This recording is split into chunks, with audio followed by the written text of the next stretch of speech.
Doamna Mariana Sipoș, scriitor, om de televiziune, jurnalist, om de televiziune și om de toate, ca să zic așa. Un fel de arhivă vie a unei părți a culturii române, pe care o să rugăm să vorbească și tot așa de jos, luăm timpul să se vadă. Da? Trebuie să mai modifice camerele. Așa. Vă rugăm să începem. Bună seara și vă mulțumesc că ați venit.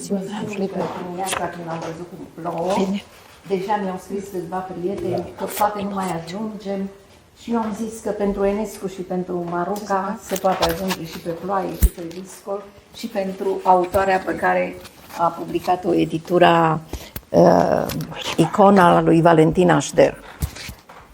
El a spus câteva cuvinte despre mine, dar întotdeauna când vorbesc la o lansare a cărților care apar la această editură, trebuie să spun că deși nu este o editură foarte mare cu 40, 50, 100 de angajați, poate rivaliza cu orice editură bună, nu numai de la noi, și de oriunde, și sunt surprinsă de fiecare dată când văd ce titluri noi apar la editura lui, nu doar cărțile mele, unele dintre ele, pentru că traduceri public și la Humanitas, și la Polirom, și la Curtea Veche, și la Rao am publicat, dar este o editură, nu știu cum reușește, cu mica lui echipă pe care o are și în condiții grafice foarte bune și una din editurile care face cele mai multe lansări și știe să-și promoveze cărțile.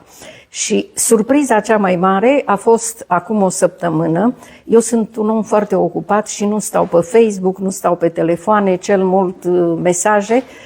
Când am primit newsletterul de la Muzeul Literaturii și am văzut pe afiș această carte, în secunda 2 am scris: wow, tu ai scos o asemenea carte și nu faci... Nu doar Muzeul Literaturii, trebuie anunțată peste tot, păi nu că publicăm pe Facebook și eu, sigur că are rolul lui și Facebook-ul, dar nu toată lumea se uită. Eu sunt pe comunicare personală, cu o listă de adrese puse în blind, să nu se vadă din drepturile la propria persoană, la datele personale, și atunci când omul intră în căsuța lui un asemenea titlu și notează sâmbătă viitoare neapărat, și eu i-am spus voi fi acolo, pentru că aș vrea să mulțumesc personal doamnei Colonna, cu accent pe A, nu? Colonna Cezari. Da, Colonna Cezari. Colonna de Cezari. Pentru că de vreun an de zile am o mare suferință în ceea ce privește acest personaj, Maruca, și Enescu. Și știți de când? Bănuiește cineva ce s-a întâmplat în urmă cu vreun an? Am văzut filmul Enescu jupuit de viu. Eram cu 2 prieteni francezi, unul dintre ei a fost ambasadorul nostru la Madrid, Constantin Teleagă, și am zis, uite, era de Constantin și Elena, deci exact acum un an, rola la Muzeul Țăranului, l-am văzut și pe domnul director pe aici, și am zis, ce bine, uite, îți fac cadou, hai să vedem acest film, că atâtea premii și atât de lăudat este, hai să mergem. Vă rog să mă credeți că nu știu cum au rezistat până la sfârșit, dar la sfârșit urma o dezbatere, s-au ridicat și au plecat. Eu am rezistat vreo 10 minute, prezenta cum a fost documentarea pentru film, cu sponsorizare, cu câte premii internaționale. În primul rând, un singur critic a avut curajul să scrie o cronică, nu nefavorabilă, dar care era pe gustul meu, ca să zic așa, Iulia Popovici în Observator Cultural. Cronica apare și este în revista Matca, un alt articol pe tema asta. Nu știu dacă era în Observator sau pe Facebook. Și atunci m-am documentat și mai mult. În primul rând că în Franța, francezii n-au acceptat ca filmul să ruleze cu acest titlu. Enescu este un munte de om, o minune de om. Nu poți, pentru că într-o scrisoare scrisă, nu știu ce moment al vieții lui, de depresie, de singurătate, a scris el în scrisoarea aia, că asta a fost argumentarea, mă simt jupuit de viu, era într-o scrisoare. acest lucru. Ori în Franța nu au zis, titlul Prințesei apare în versiunea franceză a filmului, dacă mi-amintesc bine. Și atunci m-am bucurat atât de mult că a apărut această carte, m-am simțit, nu știu cum să vă spun, foarte bine citind ce ați scris, cum o iubiți pe Maruca, ce simțiți pentru ea, nu că ar avea nevoie Maruca să-i reabiliteze cineva imaginea, nu că ar avea nevoie cineva să-i scuze episodul cu Nae Ionescu. Suntem oameni, suntem femei, suntem bărbați, se întâmplă, dar scenele alea din film sunt... Ce să vă spun? Dacă nu l-ați văzut, căutați-l ca să vă enervați și voi și după aia să citiți această carte și să vă simțiți bine, foarte bine. Acum am să vă spun, eu am făcut la televiziunea română, unde am lucrat din 95 până în 2006, în martie. Aveam mai multe cicluri de emisiuni, istorie, memorie, recuperare sau dreptul la adevăr. Și printre aceste lucruri, aceste emisiuni, dacă descopeream ceva și îmi spuneam, asta n-am știut. Cum am trăit noi în comunism de n-am știut lucrul acesta? Imediat, șeful meu era domnul Iosif Sava, cei de o vârstă cu mine sau foarte tineri, mult mai tineri decât mine, și amintesc de redacția culturală a lui Iosif Sava. Și s-a întâmplat, îi propuneam cu 2 săptămâni înainte tema următoarei emisiuni. Aveam nevoie de card de reportaj, aveam nevoie de echipe de filmare, îmi dădea de multe ori, nu depindea de domnul Iosif Sava, îmi dădea o singură cameră și atunci eu nu mă vedeam, o țineam invitatul și mama se supăra că tu de ce nu te vezi acolo, că nu eu sunt important, dar am avut și card de reportaj. Și cu acest card de reportaj m-am dus la Casa Enescu, Palatul cu Lei, cum vreți să-i spuneți. Cum intrați pe Calea Victoriei, este pe dreapta. Din câte înțeleg, este închis, deși chiar în revista festivalului, într-unul din festivalurile George Enescu din anii precedenți, scria că se poate vizita. Ei bine, întâi m-am documentat, că nu te duci acolo, ia să vedem unde a trăit Enescu. Și de unde mi-am pornit documentarea? Am să vă arăt o carte și am să o evoc aici și numele altei editoare celebre în epocă, nu mai trăiește, Georgeta Dimiseanu, de la editura Albatros. Acesta este jurnalul lui Alice Voinescu, o altă mare doamnă a culturii noastre.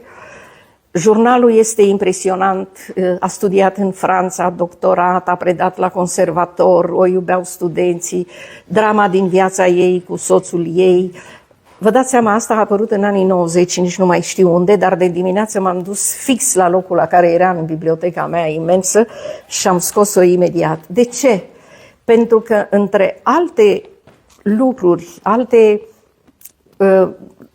emoții puternice pe care le povestește Alice Voinescu în această carte, sunt foarte multe însemnări despre seriile petrecute cu Maruca și cu Enescu. Și toți când aud că Maruca, cea mai bogată prințesă, Enescu s-a căsătorit cu ea, dar puțin știu că n-a locuit în palat unde este și sper să se redeschidă muzeul, a locuit, Enescu a zis, eu nu pot să locuiesc aici, după ce s-au căsătorit. Și s-a mutat, au locuit în spate, unde practic erau, nu știu dacă, așa mi s-a spus, trăia Viorel Cosma și îmi spunea că acolo au fost camerele pentru servitori. Dar Maruca, cu gustul ei deosebit, le-a aranjat ca și cum ar fi fost, chiar dacă spațiul era foarte mic, ca și cum ar fi fost un palat, așa cum a fost crescută ea cu soțul ei, Mihai Cantacuzino, băiatul nababului. Ei bine, au locuit acolo, se păstra încă atunci când am filmat eu, poate la o viitoare lansare proiectăm câteva imagini, avea un fotoliu, povestește Alice Voinescu, sunt sute de pagini în care povestește, aseară la Enescu, Maruca superbă, Maruca cu noi. Uitați, eu când citesc îmi fac așa fișe și le-am găsit, de atunci de când le-am citit, le-am găsit prin carte puse și sunt notate aici, nu-i momentul acum, dar poate o să scriu despre carte, sunt notate toate seriile petrecute la Enescu și o adevărată descriere a Marucăi. Venea și Regina Maria. În filmul ăla de care vorbeam, apar niște femei acolo și uneia îi se spune Missy. nicăieri, cine nu știe cine a fost Missy, credeau că erau niște femei care stăteau la o șuetă. Missy era Regina Maria, bineînțeles. Ei bine, tot atunci am aflat, tot de la Viorel Cosma și de la Ilie Gogălnicianu, care era un nepot, strănepot al lui Gogălnicianu, dar care l-a cunoscut pe Enescu, cum s-a construit Vila Luminiș. Uite ce frumos! Mulțumim! Mulțumim, mersi! Cum s-a construit vila de la Luminiș, numită Luminiș, la Sinaia. Alaltăieri a fost un concert acolo. El a construit-o special pentru Maruca. Pentru că, știți, el trăgea când venea și avea concerte în București, era hotelul de lângă gară, zice, e foarte ușor, mă dau jos din tren și mă duc la... Mi se pare că mai există, la o reabilitat, nu știu cum se numea atunci, chiar pe colț. Era hotelul. După aceea, seriile de la Palat, de la Peleș. Și am găsit, pentru că doamna Colonna Cezarii povestește în carte că pe lângă lecturile proprii, și acum mă refer la carte, a descoperit și memoriile Marucăi, scrise în franceză, și aud un francez care laudă franceza extraordinară, cum erau crescute femeile din familiile boierești adevărate, cultura adevărată, cum România de la 1800, de prin 1820, când a început să-și trimeată copiii la studii la Paris și apoi toată generația 1848, atunci România, scriu istoricii cu ghilimele, s-a franțuzit și a dat jos șalvarii și doamna autoare povestește de lucrurile acestea, căciulile acelea, caftanele și purtau haine, chiar așa se numeau, haine franțuzești, Bălcescu și toată generația lui. Ei bine, Maruca a învățat franceză perfect, a putut să-și scrie jurnalul într-o franceză extraordinară. Cu atâtea descoperiri după 1990, nimeni nu s-a gândit, hai să publicăm acest jurnal. Și a venit un domn de la Onești, care organiza zilele George Călinescu și ne chema acolo o dată pe an și pe urmă făceam și o excursie la Tescani. Și am și dormit acolo o dată.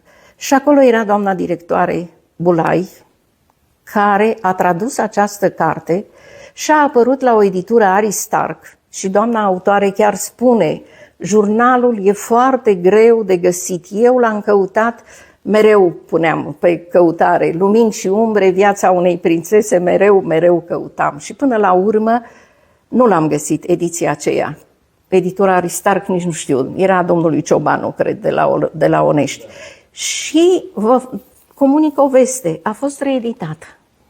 La o altă editură, probabil tu, Valentin, știi cine este, Umbre și lumini, amintirile unei prințese moldave, editura Paul sau Pol, e din Râmnicu Vâlcea, din București, care a reeditat jurnalul. Deci puteți avea fericirea să citiți acest jurnal și puteți...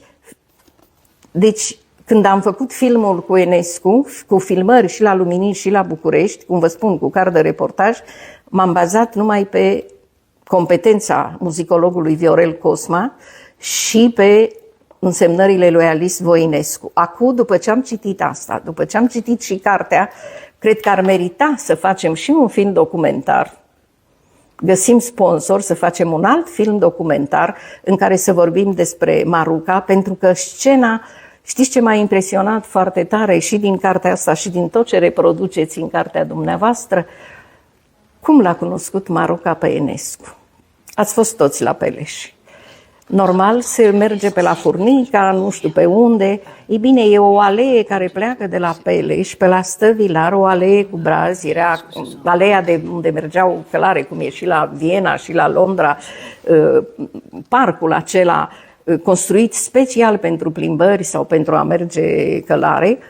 Ei bine, Maruca venea de la Peleș și a salutat-o doi domni, au salutat-o. Și trei, mi-aduc aminte acum. Și unul era Enescu. Și clipa aceea, e o clipă astrală, putea să nu fie. Și apoi vizita lui Enescu, Maruca și cum închiriase o casă la Sinaia, casa Cerchez, nici nu știu dacă mai există, și Enescu a venit și a vizitat-o, cum se făceau vizitele atunci, Adus de Mihai, de soțul ei. adus de soțul ei. Bine, povestea vieții, mai departe, și cu asta termin, Maruca a avut cu Gheorghe Cantacuzino, era supranumit Nabavu, mai bogat decât orice om din România. Castelul de la Bușteni al lui a fost sediul securității. Mergeți să-l vizitați acum. L-a cumpărat o firmă străină, dar din fericire are bani și organizează concerte și expoziții și tot ce vreți la Bușteni. Și acolo am aflat că el a vrut să-și paveze curtea cu bani românești, nu știu dacă știți povestea. Și regele i-a spus, nu se poate, e simbolul național și e sfidare. Ce bine, atunci le pun pe muchie. Vă dați seama că intrau și mai mulți bani. Da, da. Era stema, exact. Ei bine, securiștii erau un depozit pentru arhivele securității și au acoperit cu nu știu câte straturi tot ce era cu pereții pictați, ca la Casa Vernescu, cu tavanul, cu tot. Încă se mai păstrează anumite lucruri, dar vă veți simți foarte bine. Și în afară de Palatul de la Bușteni și Palatul de la... a avut... pe Mihai Cantacuzino, fiu, care s-a căsătorit cu Maruca, au locuit, au fost fericiți, n-au fost fericiți, se întâmplă în viață ce se întâmplă, el a murit într-un accident. A avut 2 copii, pe Alice și pe Constantin M. Cantacuzino, supranumit Bâzu Cantacuzino, un erou al aviației românești în cele 2 războaie mondiale, prima dată contra rușii, contra nemților, dobora cele mai multe. Dacă îl vedeți în fotografii, noi femeile vă îndrăgostiți imediat de el în anii aceia. Ei bine, știți cine a fost acest pilot aviator decorat? Toată istoria militară vorbește despre faptele lui eroice.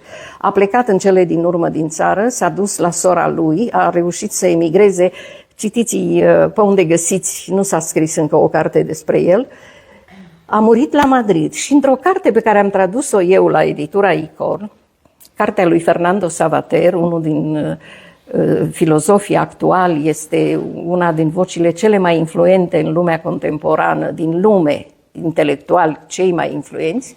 El își amintește în copilăria lui la San Sebastian și în alte locuri de un pilot român, e o pagină, care făcea acrobații. Deci fiul celui mai bogat om din România ajunsese să trăiască din acrobații cu avionul și povestește tot felul de, nu știu cum se cheamă, lofturi, întoarcere, cum venea și credeau cei de pe stadion că gata, acum se prăbușește și când mai avea 1 metru până la sol. Și copilul Fernando Savater își amintește, cartea se găsește la edit, cartea în sine este o capodoperă. Ei bine, mergem mai departe până în zilele noastre. Cu a 2-a soție sau a 3-a soție a avut o fată care a rămas în țară. Cine era fata? Era scriitoarea Oana Orlea, pe numele ei adevărat, Ioana Cantacuzino. Ea a rămas în țară, întemnițată, adolescentă fiind, și cărțile ei, una din ele e o carte de convorbiri cu Mariana Marin, Ia-ți boarfele și mișcă. Deci, ăsta a fost destinul acestei familii Cantacuzino, din care Maruca s-a întors cu tot prea plinul ei sufletesc către George Enescu. Mai departe, vă mai spun doar atât, este impresionant, într-adevăr, sfârșitul lui George Enescu la Paris singur. Există cartea de convorbiri cu Gavuti a lui George Enescu, publicată în Franța, dar chiar să o învinovățim pe Maruca, fiindcă el a avut o spondiloză și a ajuns să umbre înconvoiat omul acela, bărbatul acela superb, frumos, zeul, cum îl numește, zeul meu, să umble înconvoiat la 90 de grade. Dacă vedeți câteva imagini care s-au păstrat, sigur că te doare sufletul, dar nu poți să spui tot ce i s-a întâmplat rău lui Enescu este din cauza Marucăi, din potrivă. Așa că mulțumesc din suflet că ați scris această carte. Publicul din România va fi fericit, chiar dacă e o carte tradusă din franceză, trebuie să spunem Non, lucrurile. la première édition était en français. Tocmai, C'est și la asta e traduction. traducere în românește. Sigur, prima ediție a apărut la editură, hai să o arătăm și pe aceasta, să se vadă, și Avem aici 5 carte din franceză. o pe aștept. Dacă Oui. doriți și originalul Da, acestei da, da. cărți, Nu. îl are doamna. J'achète nouă.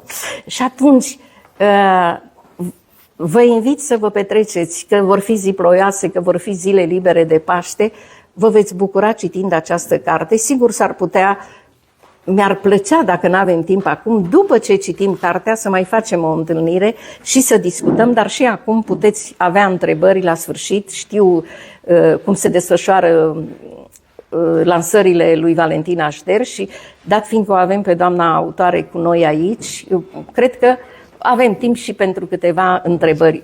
Dacă a fost foarte lungă expunerea mea, vă cer scuze, dar am vrut să punem un pic în temă în ce context românesc apare această carte.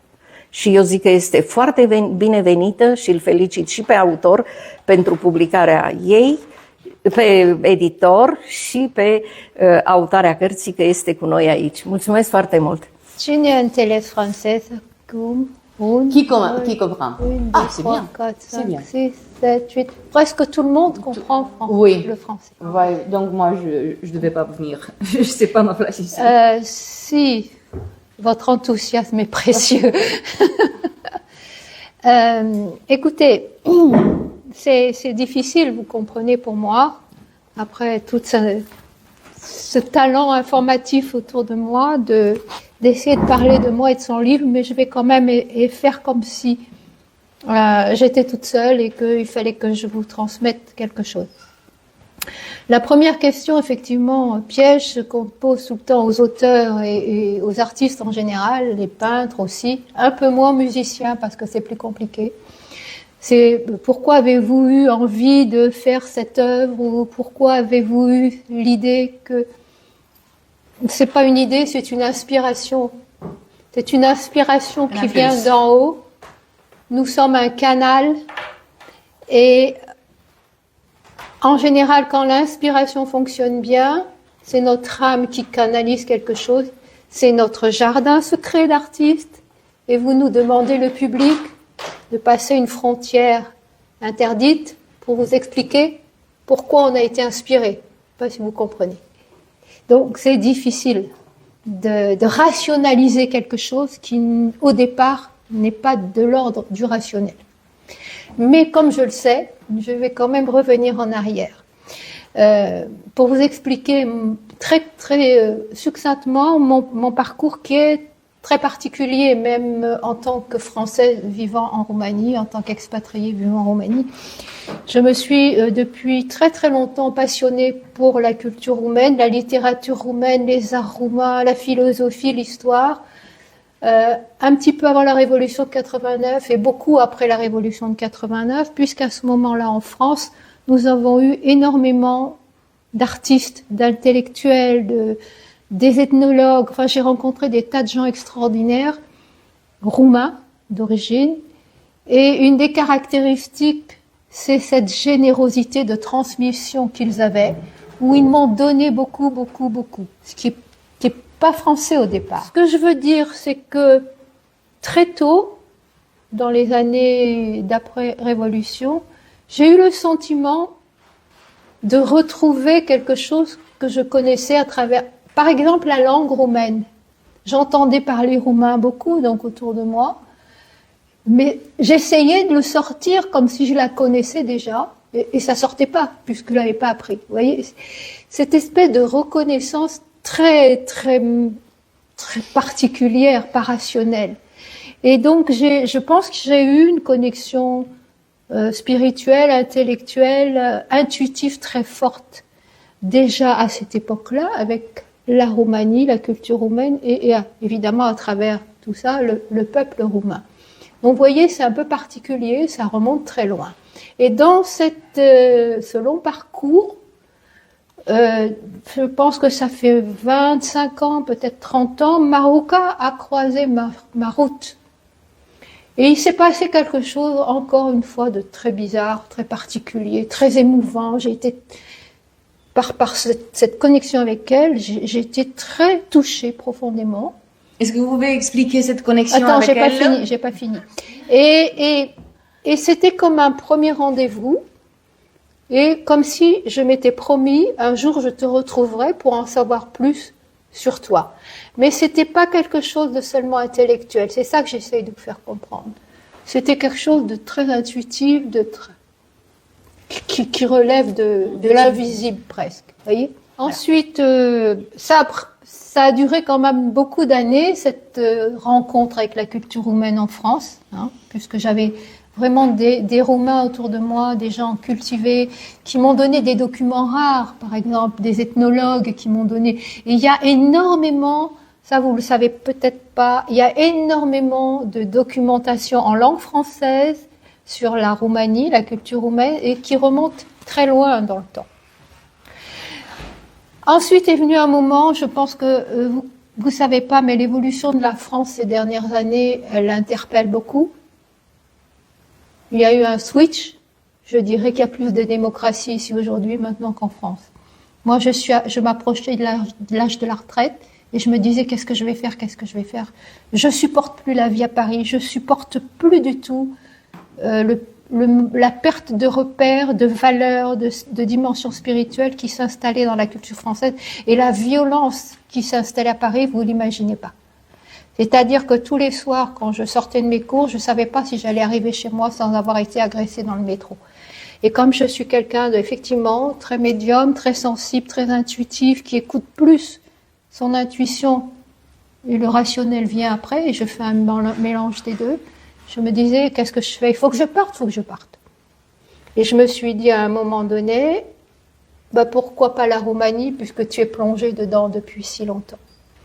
Et donc je suis venue à Cluj où j'avais des amis, je suis venue à Bucarest, et quand j'étais à Bucarest, j'étais chez moi.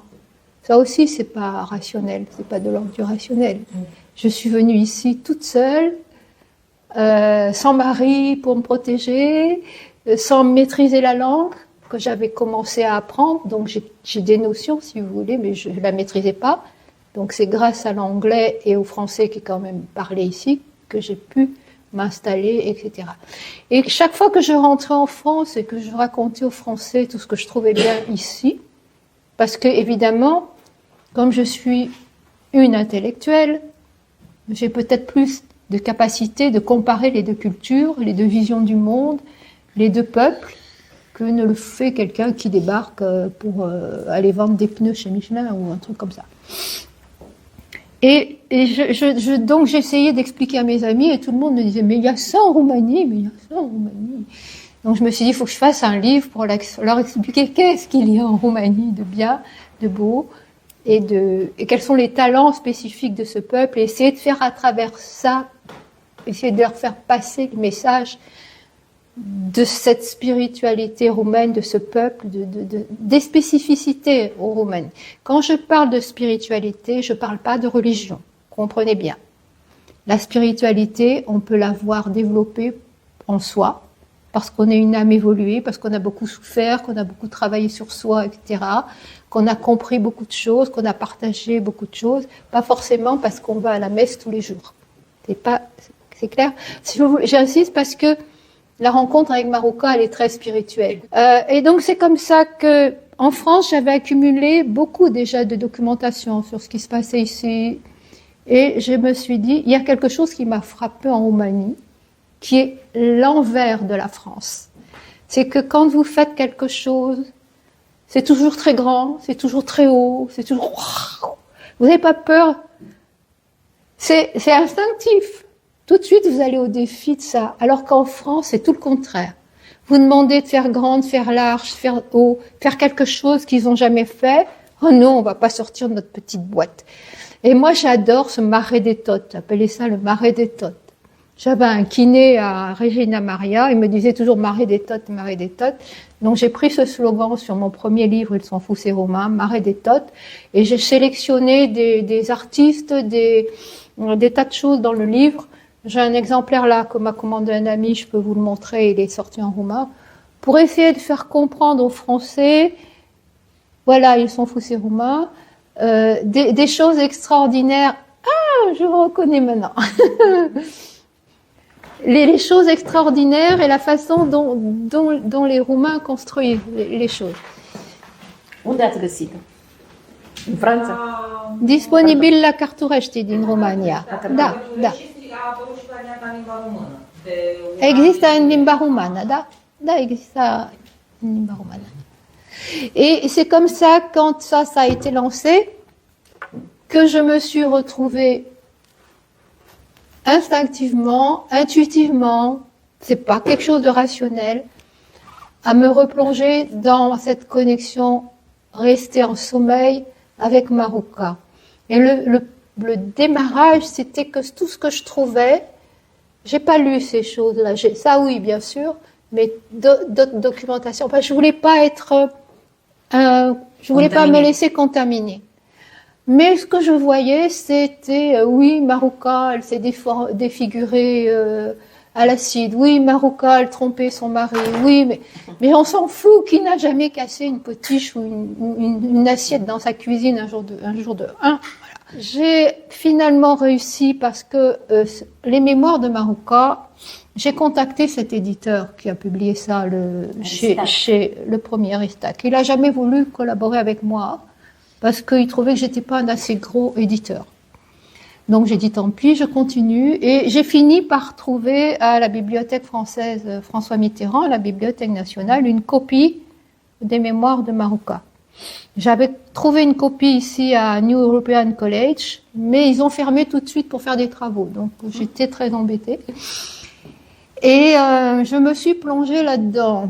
Donc ce que je voulais au départ, c'est effectivement, comme l'a très bien dit Elisa, faire un livre en langue française pour le public français, pour faire connaître ce personnage très particulier, très exceptionnel qui était Marouka, mais à travers elle aussi, faire comprendre aux Français, faire sentir, faire capter l'histoire de cette terre qui est quand même incroyable et que les Français ne connaissent pas et ne comprennent pas. C'est-à-dire qu'ils attendent de vous depuis 1989 que vous fonctionnez exactement comme eux. C'est arrivé, madame. Hein? C'est arrivé déjà. Non, c'est raté, ça peut pas, c'est pas possible. Plus on connaît les Roumains, plus on se rend compte des différences entre les Français et les Roumains. Quand on connaît pas, on se rend pas compte. Parce que vous êtes très ouverts, vous êtes très sensibles, vous êtes très accueillants, vous êtes très francophones. Donc on a l'impression qu'on est pareil. Et puis plus on vit ici, plus on connaît les Roumains, plus on approfondit, et mieux on comprend les différences de mentalité, les différences de culture, les différences même au niveau des horaires des trains. C'est pas possible. Donc ce bouquin a été très bien accueilli en France et très bien accueilli en Roumanie aussi, comme celui-là aussi. D'où l'idée de le faire en roumain. Quand je voyais les Roumains le serrer sur leur cœur comme ça, je me suis rendu compte que, effectivement, je le savais déjà, le public roumain était beaucoup plus ouvert que le public français. Mais ce que j'ai voulu faire comprendre aussi en France, c'est l'histoire de ce pays qui est passé de l'Empire ottoman, de la domination ottomane, qui a duré très très longtemps, qui a quand même imprégné ce pays, à la révolution de 1848, puis aux principautés, des principautés roumaines, puis à la Roumanie contemporaine, en un temps record, si vous voulez. Et il y a un grand décalage historique que vous avez effectivement essayé de réparer, de récupérer en envoyant beaucoup les jeunes étudiants en France, etc. Donc j'ai voulu aussi à travers Marouka, parce que dans ce livre on rencontre aussi l'histoire de la Roumanie et l'énergie particulière de la Moldavie, le transmettre aux Français. Et puis de fil en aiguille, c'est devenu aussi une nécessité de le faire aussi sortir en roumain. Et j'ai pensé que c'était plus important que ce soit un éditeur roumain qui prenne ça en charge, plutôt que moi, éditeur français, qui ne maîtrise pas la langue, qui n'a pas les réseaux forcément sur le pays, etc. Voilà, donc j'ai répondu à la première question. Pourquoi avez-vous écrit ce livre? Et c'est là que je rejoins énormément Marouka, à tel point que j'ai dit souvent à chaque fois, quand j'écrivais ce livre, par moments je me disais mais c'est pas possible, je suis une réincarnation de Marouka ou quoi? Tellement on pense la même chose, on fonctionne de la même façon, on a les mêmes valeurs, etc. Il y a ce lien, cette passerelle entre Orient et Occident aussi, ici, qui est très forte, qui, à mon avis, participe de la tolérance typiquement roumaine qu'on ne trouve pas en France. Vous savez que les Français, ils critiquent tout le temps. Moi, ils me fatiguent. Et oui, mais je peux vous dire, parce que j'ai observé depuis que je suis ici. On arrive ici avec notre esprit critique français tout le temps, sur tout, n'importe quoi, tout le monde, même ce qu'on ne connaît pas. Quand on commence comme ça, les Roumains se referment, ils participent pas à la polémique. Hein? Cette fameuse fait polémique qui est apparue dans les médias, je dirais vers le fin XXe siècle, où elle a commencé à faire des enfants controverses toutes les nuits, comme je dis, parce que ça arrangeait bien les médias, mais maintenant c'est rentré dans les mœurs. Moi, la controverse autour de Marouka, ça m'intéresse pas, c'est pas nourrissant, je m'en fiche. Et donc, ce que vous disiez, effectivement, ça introduit ce que je voulais vous dire après. C'est que quand j'ai rencontré Marouka dans ses mémoires, j'ai opéré une sélection de ce que moi je voulais transmettre dans ce livre, qui est la dimension spirituelle de ce personnage, qui était une âme très évoluée, très sensible, très intuitive, très connectée à la nature, qui avait vraiment un registre de valeurs qui fait que moi je me sens très identique à elle. Même si on n'a pas eu le même destiné, il y a quand même des fois des choses, je me dis c'est incroyable, c'est vraiment, c'est troublant. Et ça m'a aidé aussi à approfondir tout ça. Et donc, ce qui m'a beaucoup, des fois j'ai pleuré en me relisant, quand je me relisais, parce que je me relis énormément quand j'écris, je me relis, des fois plus que quand j'écris, pour corriger, et pour qu'il y ait cette musique qui fait que c'est fluide, facile à lire.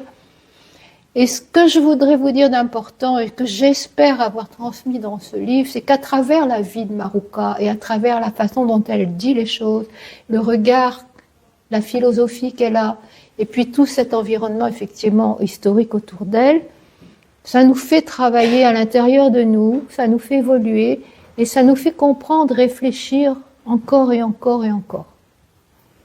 Moi je vois la vie de Marouka à travers mon livre comme ça. C'est un enseignement.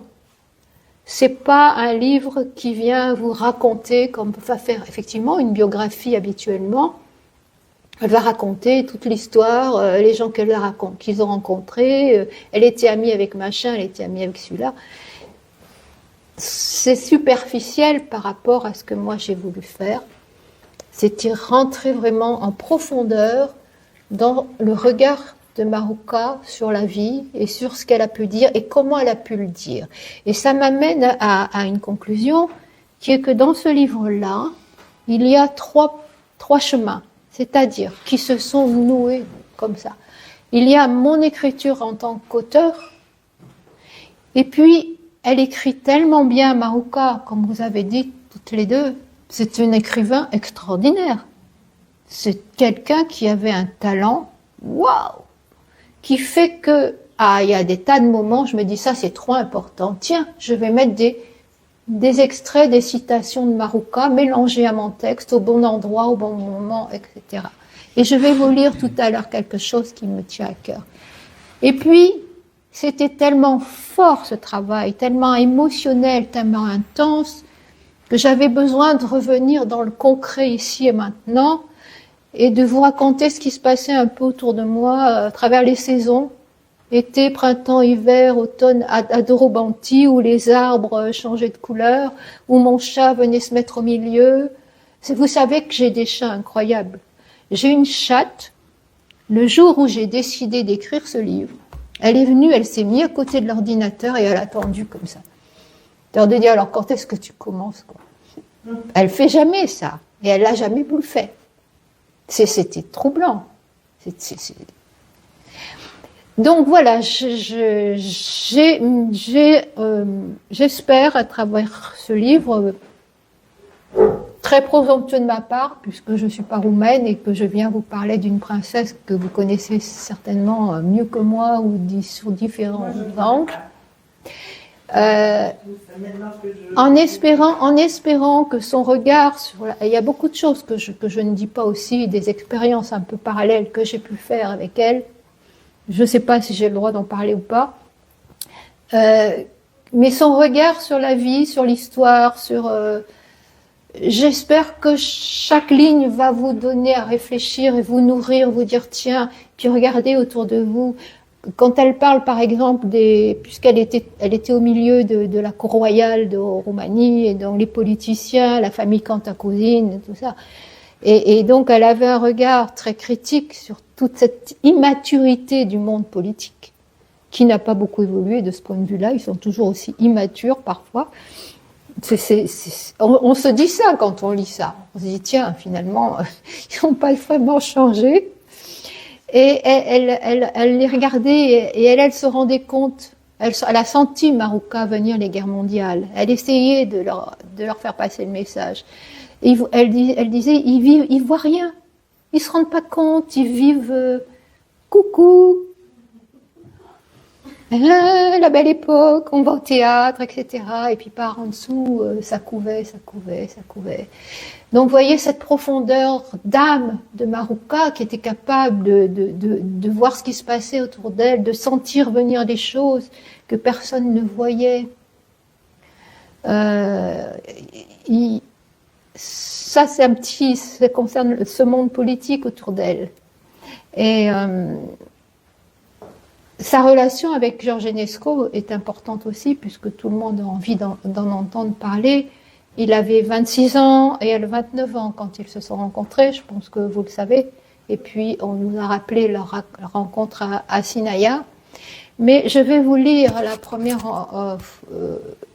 il y a une première rencontre à Sinaia, et ensuite, Mihai Cantacuzene, le mari de Marouka, a invité Georges Enescu à venir chez lui à la Villa Cerquez. C'était Villa Cerquez. Et ça a été quelque chose de... Ils ont été aspirés, happés, attirés l'un vers l'autre. Et vous rendez compte à ce moment-là, je ne sais pas si vous avez vécu ce genre de relation avec certaines personnes, que ce soit en amour ou en amitié, il y a quand deux âmes se retrouvent, c'est rédhibitoire, on ne peut rien faire. Et donc il y a eu cette reconnexion entre ces deux âmes qui certainement avaient rendez-vous. Et donc ils sont restés ensemble toute la nuit, tout le monde est parti évaporé comme ça, chut, qui était là pour certainement la princesse Marie, son mari, enfin tous les amis qui étaient là, comment il s'appelle, j'ai un trou de mémoire, le prince Mathila Gika, enfin, il y a eu le début de quelque chose là. Je ne sais pas si vous comprenez ce que je veux dire. Et j'ai gardé deux citations parce que c'est tellement beau et fort quand elle parle de sa première rencontre. Je vous le dis en français, et puis tu leur dis en roumain. Oui. On cherche ici aussi. On va chercher. Page parce que j'ai pas traduit le livre, c'est une autre. C'est-à-dire qu'il y a un peu décalage là au niveau de pagination. C'est le titre. C'est Georges Enesco, La passion d'une vie. Donc ça, c'est le lendemain matin de cette fameuse nuit. Elle nous dit pas dans ses mémoires qu'est-ce qu'ils ont fait exactement, dans les détails. Il paraissait encore plus grand à la lumière du jour que dans l'ombre de la maison. Il faisait corps avec la grandiose splendeur de la nature à son réveil, comme elle, apaisée par le matin. Mais près, je le sentais, et Dieu sait qu'elle a bien senti les choses, à se déchaîner à la moindre impulsion, au moindre élan de son être, inquiétant par sa richesse et sa complexité.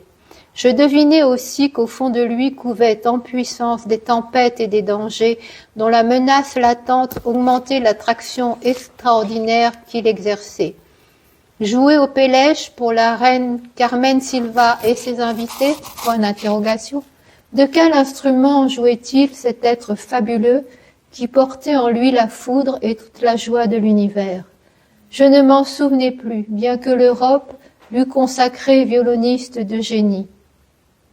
En ce premier matin de notre amour, je ne connus que le grand félin au milieu des âpres solitudes de son génie et de sa passion. C'est plus tard que se révéla pour moi le tendre enfant des hommes, l'âme vibrante et perdue et le cœur adorable aux fibres féminines auxquelles je m'attachai peu à peu d'une tendresse douloureuse à force d'intensité. Vous viendrez au Pélèche, je le sais, et nous y serons seuls, vous et moi. Ça, c'est Georges qui lui dit ça. Seuls nous le serons dorénavant dans le cosmos, lui et moi, dit-elle, et l'un par l'autre nous participerons à tout ce qui est joie ou douleur sur terre et au-delà. Tout ce qui avait constitué la vie pour moi jusqu'ici s'effaçait. Un seul être emplissait et me transfigurait l'univers à l'unisson duquel je vibrais.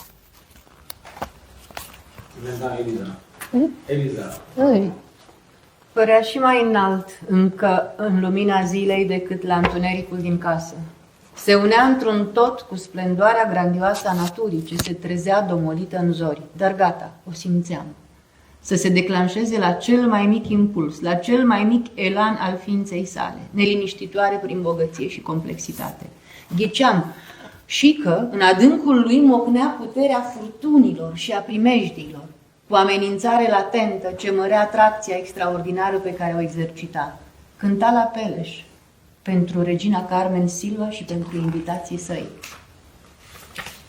La ce instrument cânta această ființă fabuloasă ce ducea cu ea trăznetul și toată bucuria universului? Nu mai aminteam, deși Europa îl consacrase deja ca violonist de geniu. În acea primă dimineață a iubirii noastre nu am cunoscut decât marea felină în mijlocul asprelor singurătăți ale geniului și ale pasiunii. Mult mai târziu îl voi descoperi pe copilul blând al oamenilor, sufletul sensibil, disperat și inima adorabilă, cu fibră feminină, de care m-am legat încetul cu încetul cu o tandrețe dureroasă din cauza intensității sale. Veți veni la Peleș, știu, și cu toți cei de acolo care vă înspăimântă, vom fi singuri, doar noi doi. Singuri noi vom fi de acum înainte în cosmos, el și cu mine. Tot ceea ce constituie viața pentru mine până atunci se ștergea. Ce constituia viața pentru mine până atunci se ștergea. Un singur om îmi umplea și îmi schimba universul. La unison, cu care eu simțeam. C'est plus émouvant en roumain qu'en français, je trouve.